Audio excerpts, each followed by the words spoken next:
Namvar senior सियासतदान advocate Syed शफकत अली शाह चयो है त पाकिस्तान खिते में इलाइक़ाई अमन ऐं इस्तेहकाम लाइ पुरज़म आहे।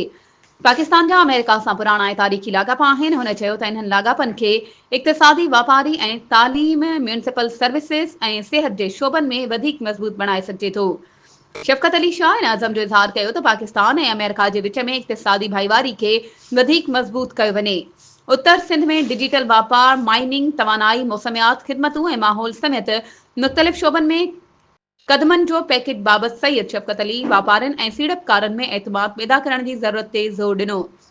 हुन चयो त अरबोम जो दौरो सिंध में पाकिस्तान अमेरिका पार्टनरशिप के हथी वठाइण जे हवाले सां मुस्बत नतीजा ॾींदो।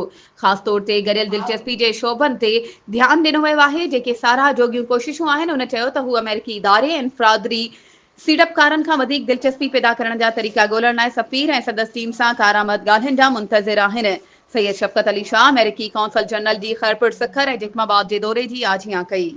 वधीक ख़बरुनि ऐं अपडेट्स जे लाइ असांजे चैनल खे सब्सक्राइब कयो ऐं हा, बेल आइकन खे प्रेस करण न विसारिजो त जीअं असांजी हर नई अचण वारी वीडियो तव्हां ताईं पहुची